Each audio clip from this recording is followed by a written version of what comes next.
Thank you, ladies, and hello. I'm here to tell you that the resources we gave you in our presentation today are by no means enough to stock an entire Super Challenge drawer.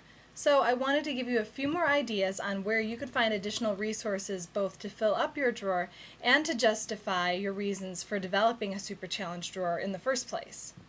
So by no means this is not an absolute. A lot of times the students who finish early are gifted and talented and might find classwork utterly unchallenging. Now at the same time, a lot of people in our class in MITFA 06 have indicated that we seem to have a harder time differentiating up than differentiating down.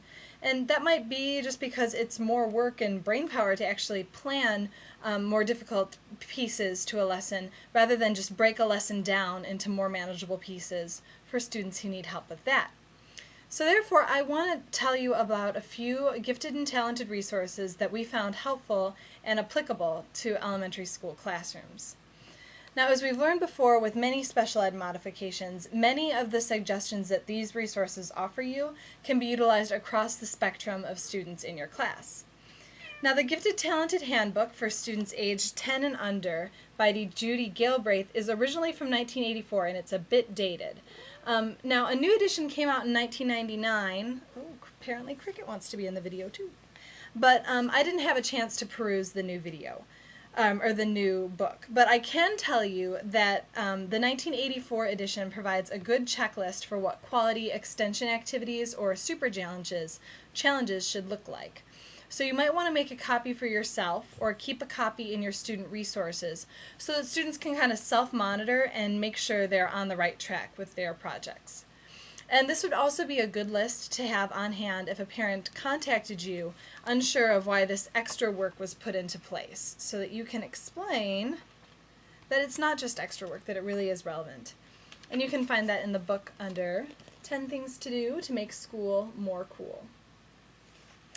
So the underlying point that this and other similar gifted and talented handbooks make is that these extension projects, whether a replacement of some classroom work or an addition meant for free time, should be of interest to the early starter. So that's one reason why you might consider multiple project options for the drawer. So now if you're thinking, books are so passé, or Shannon, I'm really not up for this deluge of information right now, I'm feeling pretty stressed out about my PIP, that's why I have my computer open and I'm working on it during your presentation. Stop now, please. I'm just as freaked out about it as you are. So there are a few gifted and talented organizations with online resources as well as publications that you can look at. There's the National Association for Gifted Children, which is www.nagc.org. And this site is primarily for teachers who are specifically teaching in gifted classrooms, but there are a few helpful resources available.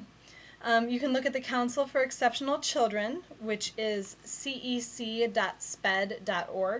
And if you search under the exceptionality area for gifts and talents, you can find some ideas there. Additionally, if you're interested in specifically working with gifted, talented students, you might want to find out more about the National State Leadership Training Institute on the Gifted and Talented, which you can find by simply Googling for their name. So if you don't feel like searching through all the options that are available to you, because they can be kind of overwhelming, we've compiled all the resources we found into, the ones that we found most helpful, into a website. And we've included links, downloadable PDF files, books, rationale, and research to back up your decision to include a Super Challenge drawer or folder for your students. That's about it. Thank you so much, and back to you ladies. Enjoy your day. Bye.